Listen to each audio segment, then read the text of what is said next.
Recently, I've been in a bit of a mental quandary. Maybe you can relate to this. What's wrong with the rich? Well, I guess the first question you have to ask that goes along with the question, what's wrong with the rich, is, well, who are the rich? What made them rich? How did they get rich? Did they get rich by stealing from everybody else, by cheating the system, by rewriting the rules in their favor? Is that how they got rich? Or did they get rich by doing something good that benefited them and others? We watch them all the time on Shark Tank, right? Ma and Pa Kettle, Jimmy and Susie that created a new widget.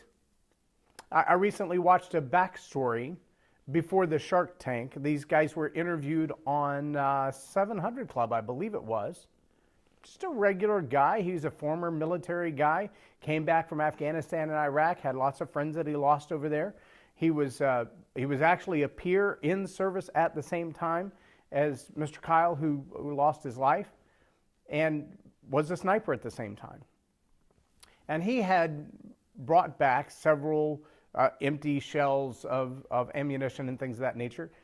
And he ended up on the 700 Club and the Shark Tank and all kinds of other places because he geniusly realized that he could use one of these big rounds from one of the big guns as a bottle opener. But he didn't stop with the idea of using the thing as a bottle opener. A lot of people have done that. There are lots of different ones on the market.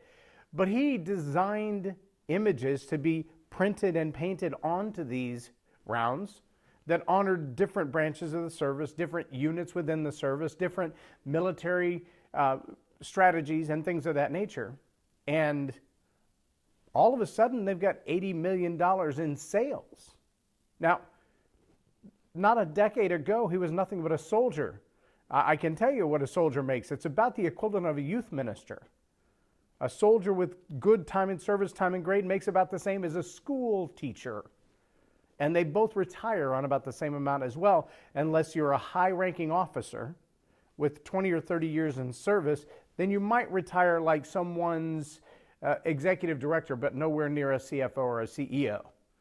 Even after retirement, with your guaranteed life income and your guaranteed insurance and guaranteed medical benefits, after 25 or 30 years in the service as a high-ranking official, most of those retirees are still looking for a job.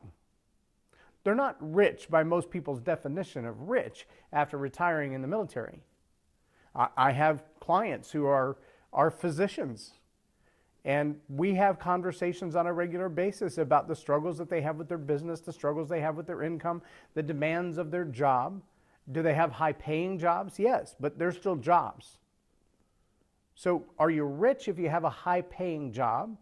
Are you rich if you go from the military to launching a little business and get lucky and strike it rich because you're now making $80 million a year in gross sales?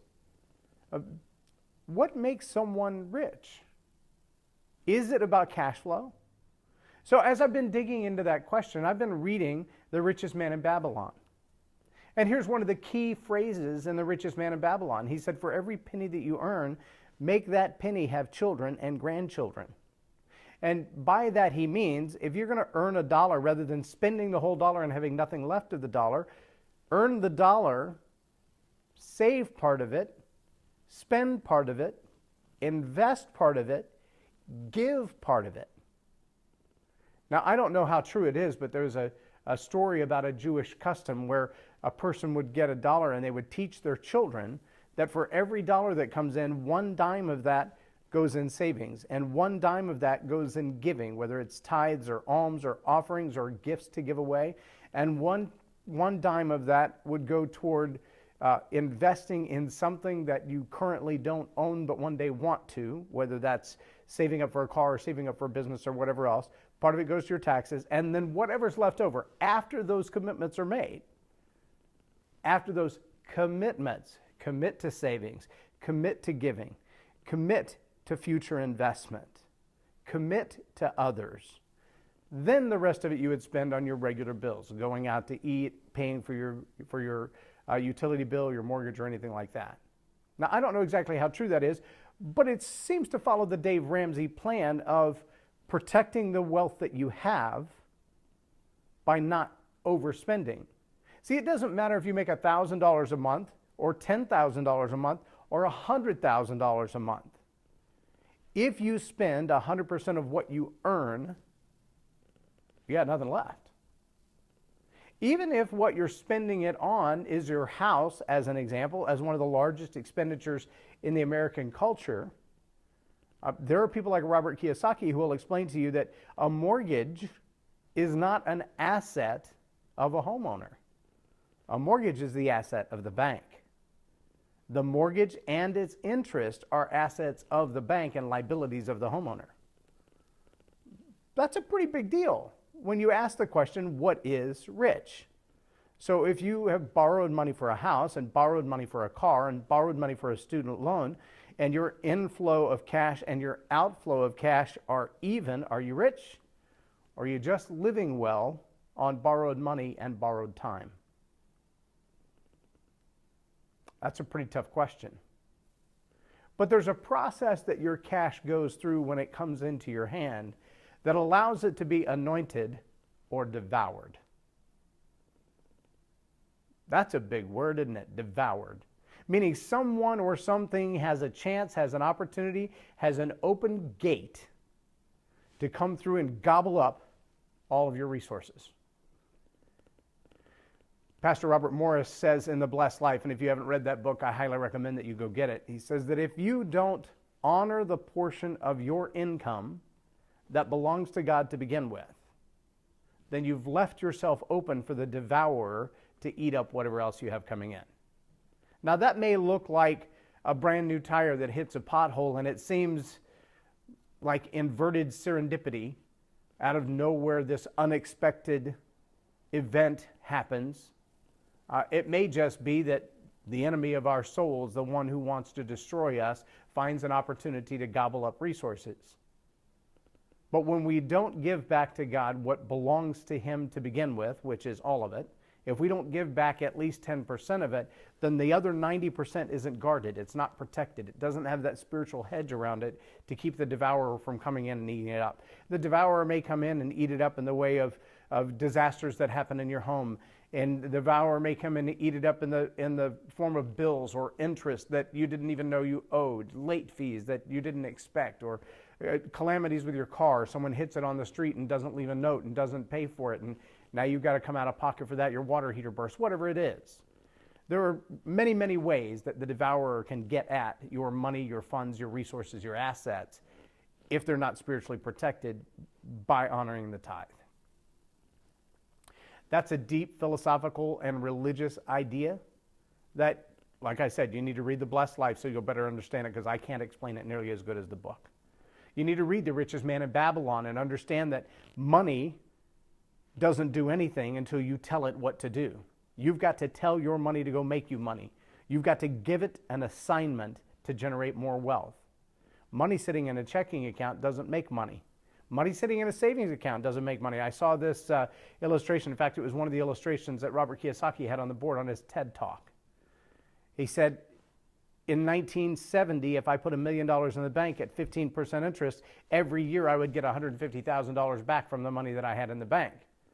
If I spend $100,000 and save $50,000, I'm doing pretty good. I'm living on a pretty good income. That's a fairly sizable paycheck, $100,000 a year.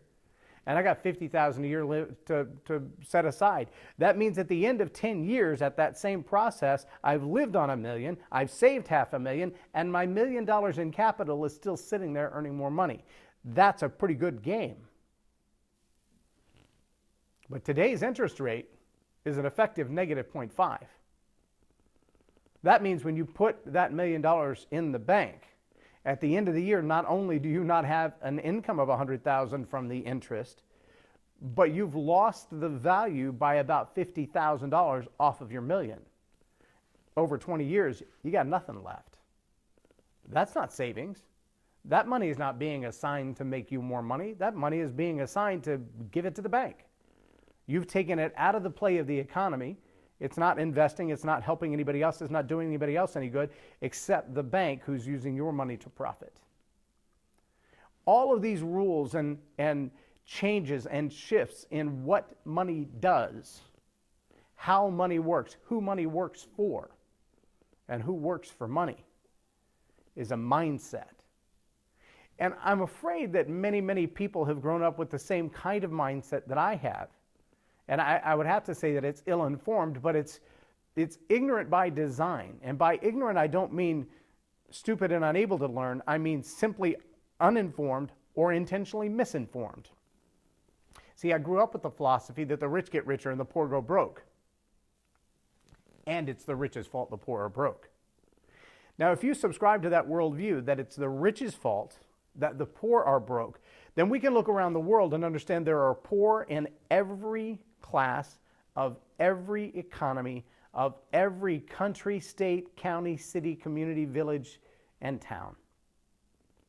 In fact, when the young woman came in and broke the vial of perfume and anointed the feet of Jesus and started rubbing his feet with her hair and her tears,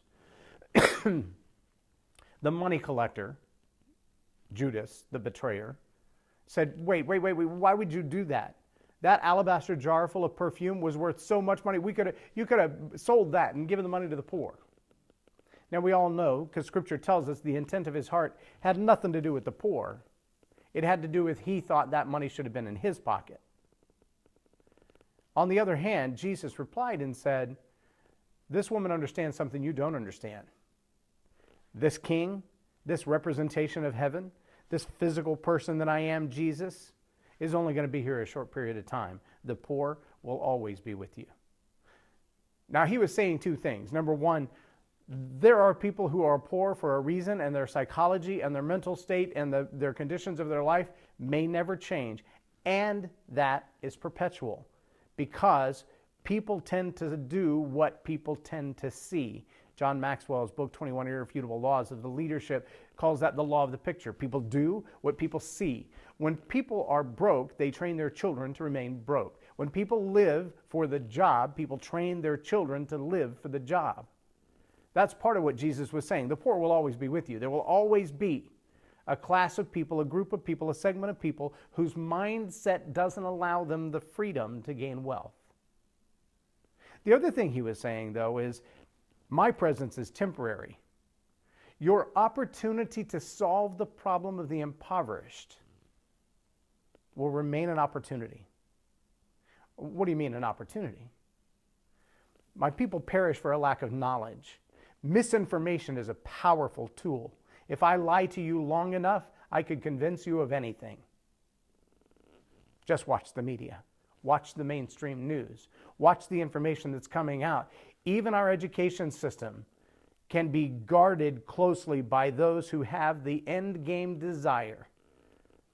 If you don't agree with my words, if you don't like my words about it, go to TEDx sometime and type in names like Sir Lawrence.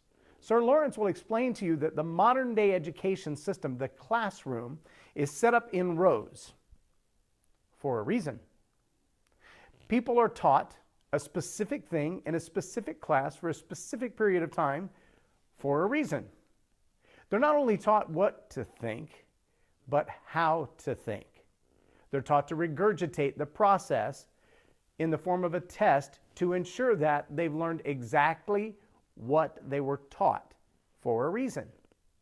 Well, what was the reason?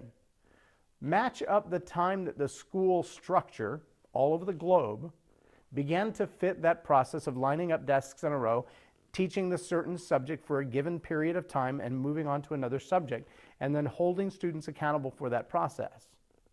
And you'll find that on the calendar, it matches very closely with the industrial age, with the age of the assembly line, with the age of the process necessary, resulting in the need to create people who could stay in one place for a given period of time and do a specific thing as they were taught and told. Then move from that place to another place for another specific period of time and do another specific thing. And understanding that out of that mix of 30 or 40 students in a classroom, some of them were going to excel in this topic, this subject, this process, this test memorization, and others would excel over here. And it would be pretty easy to delineate what portion of the assembly line they needed to work in. It hasn't been that long ago, maybe 3 years ago, that I read a 35-page article. Now think about it from a magazine standpoint. Who dedicates 35 pages to an article? Well, they were very clever about it because they disguised the entire article as multiple different articles by asking different CEOs and operational managers from major companies to write their own article. All of these articles had the same conclusion. All of these articles had the same complaint. All of these articles had the same theme, and it was this. We in the industrial era of the United States are beginning to falter for two reasons. Number one, we don't have workers who are trained to do the jobs that we need done. Now, they're not complicated jobs, but they're necessary jobs, because as much as the industries have automated, someone still has to run the robot. And it takes some specific training to learn to run the robot, whether it's the one that does the welding on the automobile or it's the one that assembles the circuit boards on the iPhone. Those robots still have to be told what to do. They have to be coded. They have to be programmed. They have to have springs replaced. They have to have screws replaced. They have to be rebuilt themselves. They have to be updated and modified. And other robots can't do that. It takes humans to do that. But humans have gone through an evolution as well, and that is the entrepreneurial spirit has begun to rise up in frustration and ask the question, what's wrong with the rich? How come we can't be rich? Why is it we have to go get a job and work a job every day and wait for a paycheck every day and pay the government first? Do you ever notice that? Out of your paycheck, before it lands in your bank, before it lands in your pocket, before your company even hands your check over to you, the government gets part of it. If you have a job, you pay the government before you pay anybody else. You would presume that in doing so, you're helping to take care of the poor. Unfortunately, that's not the way the government always spends the money. If you're curious about that, ask where the money came from for the bank bailouts, where the money came from for the automotive industry payouts. It came from your paycheck. They took it right out of your pocket. Affordable Health Care Act, where did that money come from? It came out of your pocket, out of my pocket. When my paycheck came, there was a different number at the top and a different number at the bottom. And the reason for that was my company was hit with the cost and expenses of paying for health care for everyone, and part of it came out of my check. Part of it came out of your check. I'm not going to make a judgment of that, but it is a mechanical fact that your check decreased because government spending increased. And because every time you get a paycheck from your job, you pay the government before you pay your mortgage. You pay the government before you pay your light bill.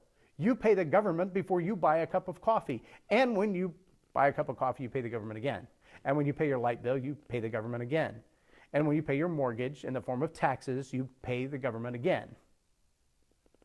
There are those who are much wiser than myself who will tell you that the average tax rate in America has little to do with the tax on the rich or the tax on the poor as far as income is concerned, but the overall tax burden of the average American takes from January to August. From January to August to pay the government the share of your income that they want. From August to December, you earn your own money. That's not real hard to figure out, but if the poor will always be with you, the government has found a way to siphon money from you in the guise of paying to the poor, but they're much more like Judas. They found the ways to line their pockets, to get their jobs, to get jobs in the government where they're getting paid significantly more to do the same tasks and job descriptions as people in the open market, but they're getting paid significantly more to do it because they work for the government, who has an unlimited supply of income compared to your boss. What's wrong with the rich? Do you want to be rich? How do you get rich? Is being rich a good thing? What does the Bible say about being rich versus being poor? Well, Proverbs 19 has several different things that it says about it. There are a couple that I want to highlight. First, I'm just going to read several verses to you, and then I'm going to pull a couple of those out and discuss them just a little bit in detail. Starting in verse 1, it says, better to be poor and honest than a rich person no one can trust. Now, a lot of people only hear the last half of that verse. A rich person no one can trust. It would be better to be poor than to be a rich person no one can trust. Let me say this. It would be better to be anyone and be honest than to be a liar. I'd rather be broke and honest. I'd rather be rich and honest. You know what they call a broke person who's dishonest? A thief. A broke person who's dishonest is a thief. And so is a rich person who takes from others. It's not about rich or poor. It's about honest. Better to be poor and honest. Better to be green and honest. Better to be polka dotted and honest. Better to be striped and honest than anything else and a liar. Rich and poor are inconsequential here, other than to say they're used for the sake of the comparison. It's better to be poor and honest than rich and no one can trust. That's not saying that the rich is what caused the lack of trust. It's just a comparison. Ignorance, zeal is worthless. Haste makes waste. There are many people who rush off into business, they rush off into an education, they rush off into a relationship, and they rush for the sake of rushing. Not because there's a sense of urgency that's going to make a difference between whether something goes right or goes wrong, but because they want to rush, they want to be anxious, they want to hurry. When I was in the military as a firefighter, everything we did was designed to be with a sense of urgency. That did not mean rush. In fact, there were times, and we've taught our kids this all along, right? Do not run in the crosswalk. When you're crossing the street in traffic, do not run. Why? Because the likelihood you're going to trip is higher when you're rushing than it is when you take your time. Now, it doesn't mean to lollygag and wait until the cars are honking at you before you get across the street, but it does mean don't get in such a hurry that you make mistakes. Take the time necessary to do it right, but don't take more time than is necessary. Ignorant zeal is worthless. Haste makes waste. People ruin their lives by their own stupidity. So why does God always get blamed? That's a question for the decades, right? People ruin their lives by their own stupidity. Why does God always get blamed? You know someone who blames God for everything that goes wrong in their life but never gives God credit for the things that go right? Wealth attracts friends like honey draws flies, but poor people are avoided like the plague. You know anybody that does that? They seek out friends who have wealth or the appearance of wealth, and they want to be in their hip pocket. They want to hang out with them all the time. If you've got any kind of fun, any kind of money, any kind of fame, any kind of recognition, any kind of name ID, any kind of brand ID, people follow you around like a puppy, hoping that you'll accidentally drop a nugget of wisdom or accidentally drop a dollar bill or accidentally drop your wallet and give them a reward for giving it back with everything in it. Wealth attracts people like honey draws flies. You know what draws more flies than honey? Cow manure. But poor people are avoided like the plague. Perjury won't go unpunished. Would you let a liar go free? Lots of people flock around a generous person. Everyone is a friend to the philanthropist. When you're down on your luck, even your family avoids you. Yes, even your best friend wish you to get lost. If they see you coming, they look the other way, out of sight, out of mind. Grow a wise heart. You'll do yourself a favor. Keep a clear head. You'll find a good life. The person who tells lies gets caught. The person who spreads rumors is ruined. Blockheads shouldn't live on easy street any more than workers should give orders to their boss. Smart people know how to hold their tongue. Their grandeur is to forgive and forget. Mean-tempered leaders are like mad dogs. The good-natured are like fresh morning dew. A parent is worn to a frazzle by a stupid child. A nagging spouse is a leaky faucet. I'm not even going to go there. You can argue that one all on your own. Life collapses on loafers. Lazy bones go hungry. Keep the rules and keep your life. Careless living kills. Mercy to the needy is a loan to God, and God pays those back in full. So let me just pull out a couple of verses and lay them next to each other for the purpose of this conversation. Life collapses on loafers. Lazy bones go hungry. Mercy to the needy is a loan to God, and God pays back those loans in full. Lots of people flock around a generous person. Everyone is a friend to the philanthropist. So let me marry those together for a moment and ask this question. If you're a lazybones, if you're a slackard, if you get up just in time to slide into work before the boss notices that you clocked in late, if you're standing at the door with your time card in your hand when the clock clicks 5 o'clock for you to check out, rather than at your desk busily working until the work is done rather than the day is done, if you're the one who would rather stay home and collect an unemployment check, which, by the way, came out of my paycheck, that top line when the taxes were taken out before I got my money, before my mortgage got my money, before my kids got their birthday cake, before I wrote a check for any of that, the guy sitting on the couch collecting unemployment because he doesn't want to work got paid. Think about that for a second when you think about the poor and needy. Understand, I'm not saying that everybody on unemployment is lazy. But I am saying there are a lot of people who found that they can make more money on unemployment than they can on a regular job. Do the math on that one for a second. You'll find that someone who was making $70,000 in 2008, in 2009 could make $50,000 on unemployment, while the average starting pay for someone of the same level wasn't 70 anymore, it was 40. You can make more money on unemployment in some states in the United States than you can as the manager of McDonald's. Sorry, them's mathematical facts. Look them up. That's a sad reality.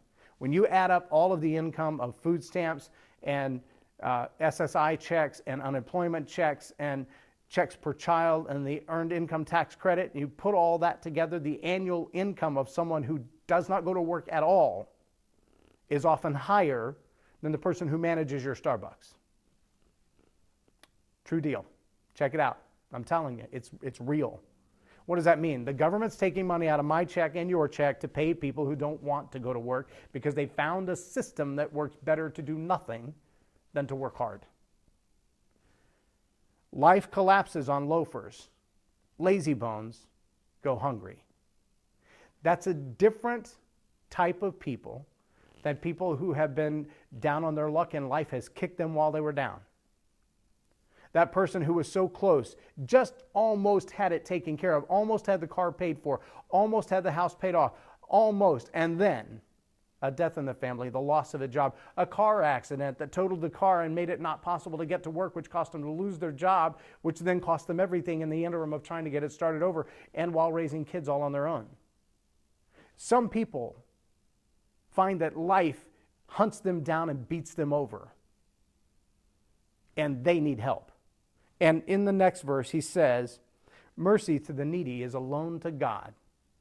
Now let me ask you this question. If you're living paycheck to paycheck, if the government has taken their share out and then you paid the mortgage and you paid the light bill and you paid the insurance bill and you got just enough left over to go to the grocery store and hope that that lasts your family through the week, are you in a position to give to the needy? Are you in a position, as this verse says, to loan money to God? Could you loan money to God from your current income?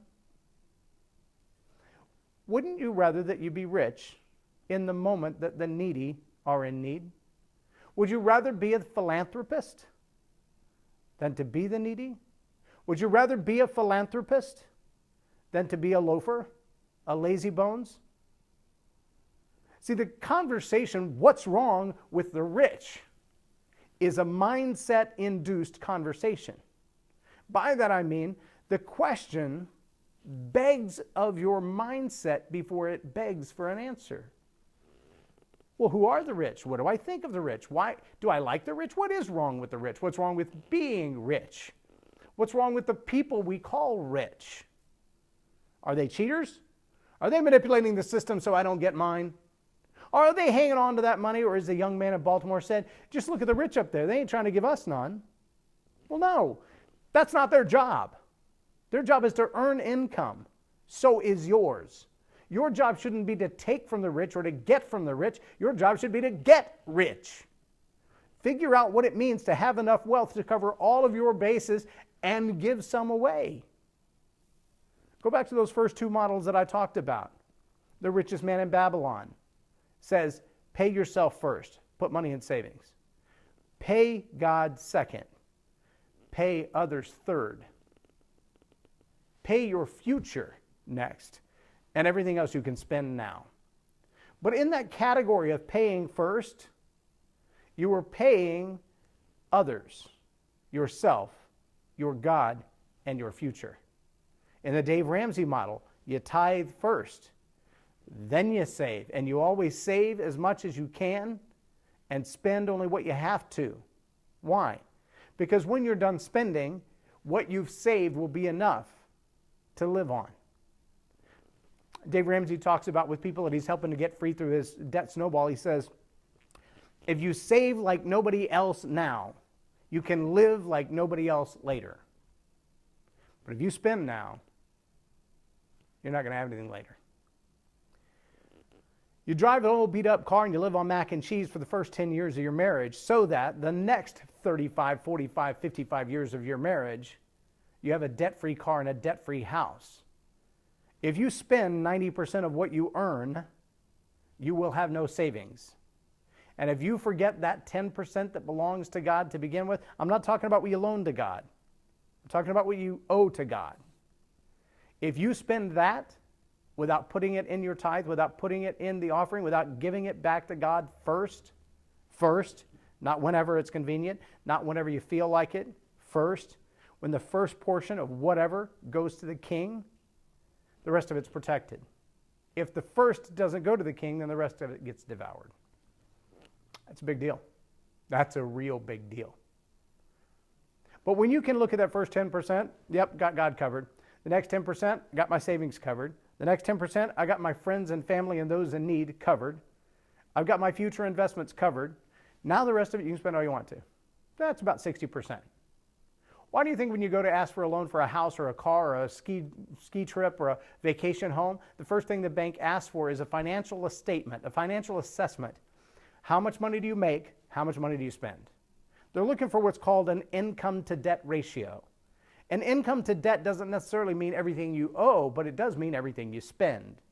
Do you make $100 and spend $200? Then you're deep in debt. Do you make $100 and spend $99? Then you're barely surviving. If you make $100 and spend $50, you're a safe risk for the bank because they know when you make $100 and spend $50, if they loan you money, then you're going to give them about 20%. That's a good investment for them. It's a liability for you. It's an asset for them. That's good money. They want people like that to borrow money from them. Dave Ramsey says, why borrow money from them? Take that 20% and put it in a jar. Put it in an investment of some sort or just set it aside so that when it comes time to buy a car, instead of 10, 12, 20% interest on the car, or a car that you buy brand new and immediately is worth less money than when you signed the title on it, drive it off the lot, drive it back, it's lost $10,000 in value. That's not a good investment for anybody. But wait 3 months, you could buy the same car that somebody else bought, and it lost $10,000 in value, so you can buy it $10,000 cheaper, pay cash for it, never give the bank any portion of that. Mercy to the needy is a loan to God, and God pays back those loans in full. You want to know where to invest your money and see it come back in full every time without the devourer hunting it down? Take a portion of your income, not your tithe, not your savings, but take a portion of your income, a portion of what you spend every month, and give it to those God tells you to give it to. You may give it through a ministry. You may give it to an individual. You may decide just to give it to the homeless. However you choose to do that, however the Spirit leads you to do that, be obedient. Obedience is better than sacrifice. It's better to give $10 where God told you to give $10 than to give $100,000 because it makes you feel good. God will bless your obedience more than He'll bless your sacrifice 1,000 times out of 1,000. That's in this scripture from beginning to end. If Jesus had committed suicide, we would have a whole different story. It was the obedience that led to the cross that paid the price. If Jesus had gone to war and got slain on a battlefield, we would have an entirely different story. It was obedience that led to the cross that made the sacrifice worthwhile. Saul had the same problem. He made a sacrifice that he didn't have the right to because he didn't obey. He's not the only one. There was strange fire offered up in the temple because the king decided, well, I've got a good relationship with God. I'll just go in there and do that sacrifice thing myself. I'll burn my own incense. Not a good idea. Do what God tells you to do with the money. Ask God, who is it you'd like me to give this to that would be a loan to you? What's wrong with the rich? That's all about your worldview, isn't it? It's all about your mindset. It's about how you look at those who have wealth. Now, I can tell you this without any doubt. There's a play in the human psychology, maybe more in the Western culture in America right now than anywhere else, but there is a play in the human psychology developed by the enemy of the human soul that's asking the same question he's been asking since Adam and Eve. Did God truly say, lots of people flock around a generous person? Everyone is a friend of the philanthropist. If God empowers you with wealth because he can trust you with wealth, and the world comes to you looking for help because they need a loan in the name of God, wouldn't you rather be in that position than to be the lazy bones or the slackard who's doing nothing for yourself or others?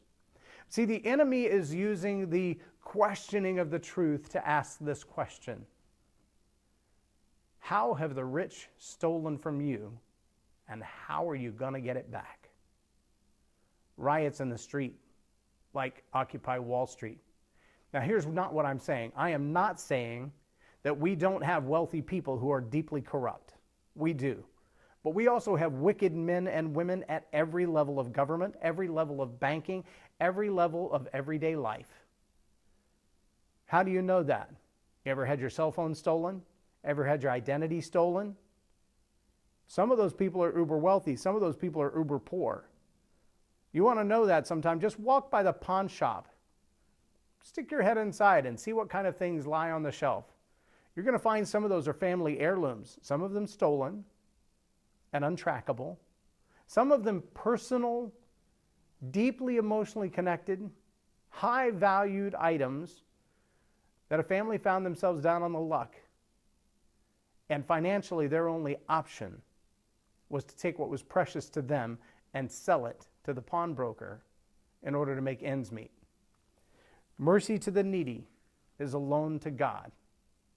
I'd much rather see the interest rate God wants to pay back because I found out how to manage my money and produce wealth. My money having children, my money having children and grandchildren, and my money's children and grandchildren having grandchildren of their own. For every dollar, making another one. Not just spending it to watch it fly away. I'd much rather be the rich, able to be the philanthropist that everyone wants to be around, able to be the generous one that people can ask for a loan in the name of God. I like it when God pays back loans. They don't always look like money, but they can be incredible. And I've been on both sides.